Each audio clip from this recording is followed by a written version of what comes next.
morning, guys. Hope y'all having a good week so far. Just want to kind of do a quick video on my pliers evolution over the years and discuss how they've evolved in terms of pricing, quality, brands, so on.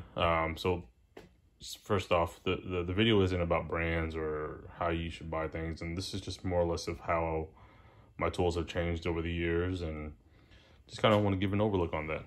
Now, obviously, I've gone through other sets that I don't have anymore. So, but anyways, we'll kind of just start off into it. So, the Husky brand is something that I've had for years now, used for a long time, and that's I upgraded to these from Pittsburgh tools, obviously. When I say obviously, meaning that's a lot of majority of my tools in the very beginning were Pittsburgh tools, just because I didn't have a lot of money, and that's where I started off with. And surprisingly, some of those are actually still in my truck, or I've given away some to my family members. So they're still kicking around, they're still in use, but not part of my daily driver anymore. Now these Huskies here, and I'll see, I kind of did the same variations for the lots, but these I got in a set that, you know, you can buy for Christmas or whatever during the Black Friday deals. So they'll come in a 4-pack or whatever 3-pack set,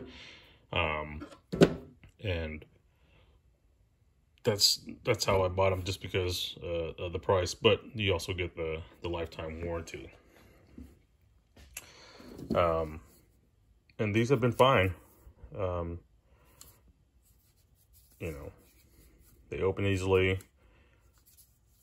Comfort-wise, they're not too bad. I mean,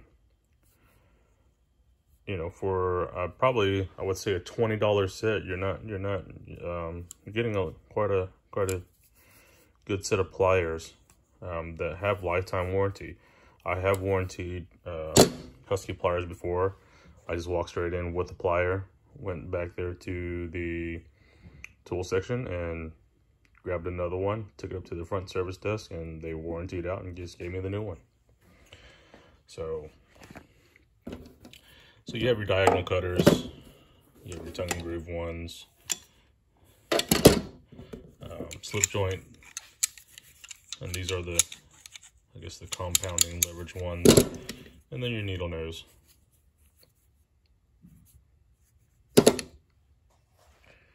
Now, I still keep these around in my, I guess, kind of like a home maintenance bag, or, you know, stuff that's not automotive related. So I have a bag that's set up for that, and that's where these reside now. They're still good. So that's where I keep those, so that way when I need a set of pliers, I just grab that bag, and then whatever I'm working on, I have a set of pliers with those. Shortly after this set, I went on to the Milwaukee set. Now, this one's not Milwaukee, but this is in my mobile setup. So when I grab my mobile bag to go, you know, work on a car that's obviously not in my garage, then this is what's inside that bag. Now, Milwaukee doesn't make a pair of slip joint pliers, so I have a pair of these Doyles. So Harbor Freight, but they work good. And then this is more of a, this is their tongue and groove one. It's always got the reamers on there, your diagonal cutters, and then your needle nose. And then you can get these, I think these come with lineman's pliers, actually. This set for about under 50 bucks. So, and I think when I bought them, they came with another pair. I forget what it was. They came with something else, but it was a package deal on Home Depot's website. So that's where I got these. And the reason I went to this was so that way, everything in my mold bag is pretty much red, and primarily my theme of tools is kind of red anyways. But it's easier to see and identify when things are on the ground, or in the engine bay, so that way I can see, okay, hey, I left the tool. That way, if I'm packing up my stuff, and in my mobile bag, you know, there's a large open mouth in the bag, so when I get busy, I throw things in there, and I may have, you know, not have everything accounted for. I always do a quick scan of, you know, the engine bay, under the car, make sure I didn't leave anything, and that's why I have these. So,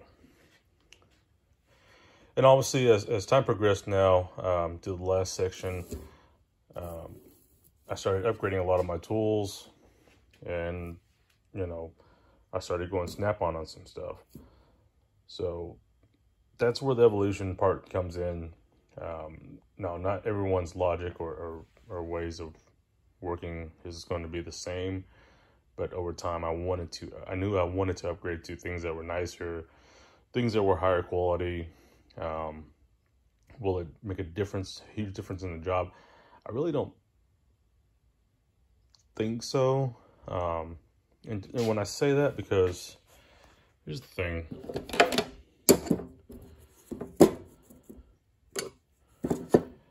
When you look at these, now obviously they're shaped differently. They're going to, their applications are going to be a little bit different sometimes, but the whole purpose of these is to cut. And all three of these are going to cut. Now, you may not be able to cut, you know, a thick piece of steel, but if I'm looking at something like even a bolt or something, if I'm going to try to cut it, I'm going to use a cutoff wheel. It's going to be a lot faster, it's a lot cleaner, you know. And either way, I don't have to clean up that edge anyways.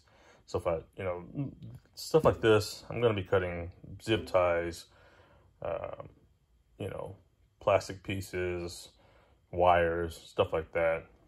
So, you know, even with hoses, I'll probably find, you know, a hose cutter. So, but, you know, for the price between the three, I mean, you can be able to deal with this just fine and not have any issues. And, you know, I've probably had this set for a decade now, so there's going to be no issues with those. And that's just the gist of it, you know. You're not going to have any, even with these big box stores, most of these tools are going to last you a long, long time. And in reality, when you get down to this stuff, it's all about preference, to me. Now, and like I said in my other videos, if you're working in an automotive industry setting where your tools are your daily driver, and if you break one, you're gonna have to rely on the tool truck probably more than often to take care of your tools for you while you're still working, and that's where a lot of it comes into play. So that's another factor to consider. I don't have access to tool trucks. I don't rely on them. My main thing was that, you know, my mobile bag, like I said, has Harbor Freight tools in there. So that way, if I break a tool, there's Harbor Freight near me. I can go warranty it out, get back to what I'm doing. Same thing can be applicable to the Husky tools too. You know, there's sockets, there are pliers, there are wrenches, ratchets, whatever, so on. Whatever they sell that has that lifetime warranty on there, you can go into their store, and most of them are open until 10 p.m. at night. You can go warranty it out, be out with what you need. Now, the tool trucks, Snap-on specifically, they have a ton of tools specific for different applications, different cars, different jobs. That's why they are the leader in the industry when it comes to tools. You know, you can find specific tools that, you know, that are catered to whatever car you're working on to make your job easier. And that's where the technicians are so hell-bent on Snap-on, because they provide those kind of tools that other manufacturers don't. So, you know, those are things you have to think about. So what kind of setting are you working in? Are you a DIYer? Are you a tech? Or whatever the case is, those are things you want to think about when you make your tool purchases. So most of my Snap-on stuff are basic tools. You know, I don't need specialty tools on a daily basis, so I don't, you know, require that stuff. So, evolution. So, gone to Husky. Milwaukee, Harbor Freight / whatever. Snap-on. I have the other Snap-ons here. Recent purchases were the hose clamp. These are for the constant tension hose clamps, and they kind of fit in there.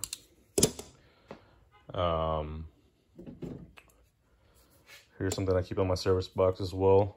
These are the hose pliers from Icon.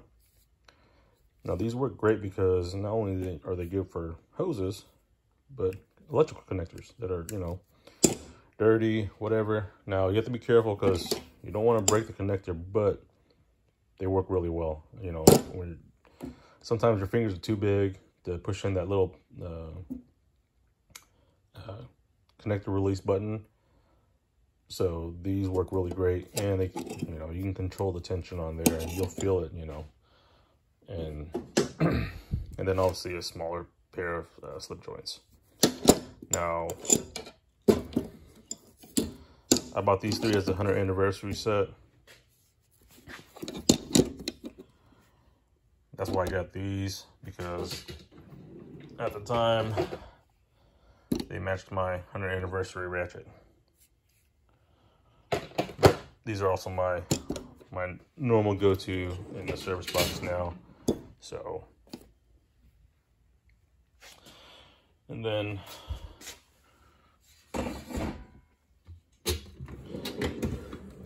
you're gonna run to other pliers that you'll need throughout the course of your, you know, time that you're working on cars or whatever. And there's gonna be different applications. Snap ring pliers. You know, I did a video on these. I upgraded to Snap-on. I also have an Amazon set. My very first set of snap ring pliers were some performance tool ones from the auto parts store. They worked, but they were junk. They were the ones that held in by the little pin with the spring.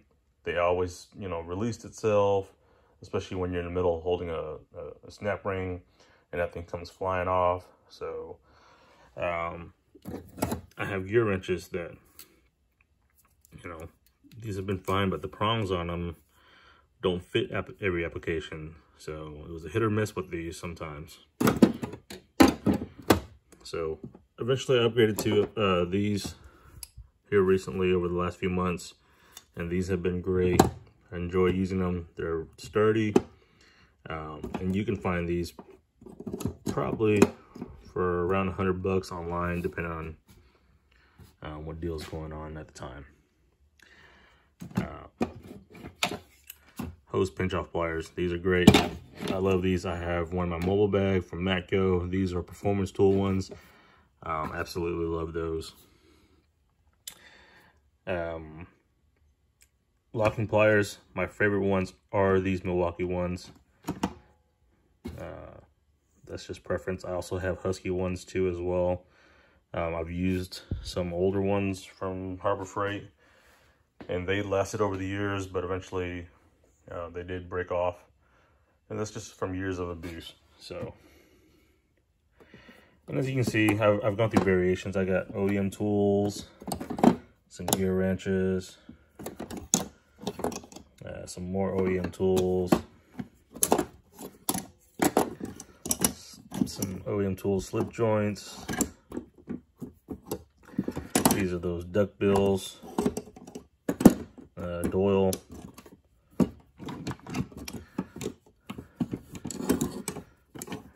Those fencing, those end nippers or whatever from Titan Tools. I've actually really liked these. These are max power. Now the metal on them is kind of soft, but they're kind of lightweight. They're one of those pliers that you just kind of just grab and go and just use for random things. These parrot beak ones are interesting. Haven't really found a good use for them. I've tried them on different things. So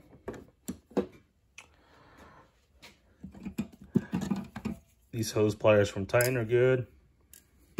I've enjoyed using those. Same thing with these long side cutters. from Titan.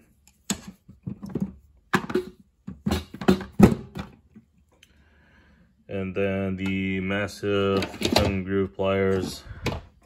These Doyle ones have been good. The Milwaukee ones aren't too bad. They are kind of bulky in the hand though, and compared to these. So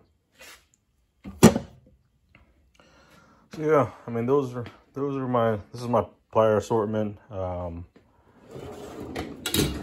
And then I have my overflow pliers here. You know, here's some Pittsburgh that I still have. Now obviously, you see the finishing. It's got a gap in there. It's not perfect. And then when you squeeze them, I mean, there's a little bit of play in there, but you know, over time, you know, you work with what you got. So, and these are more Titans. Here's my other tongue and groove one from Husky. So, well, yeah, guys, that's it on the video. Oh, did pick up these Mac Knipex pliers wrenches. This thing is great. I've been using them this week, and these are my new favorite pliers. They're just, you know, to me, I think this is the perfect size. You stick it in your pocket, fits in tight spaces. It's just really convenient. I really like these. And then I just got this one in yesterday. Had to see what all the hype was about. So, really excited to use these. You know, action's really good on them, and I love these 3-position settings. Here's the older style. It'll have the Snap-on logo on there, and then obviously the smaller one. And the same goes for the Husky Pliers. Alright guys, if you have any questions, comments, leave them below. Hey, I'd love to hear what your plier evolution has been about throughout the years. So, alright guys, y'all take care. Enjoy your day.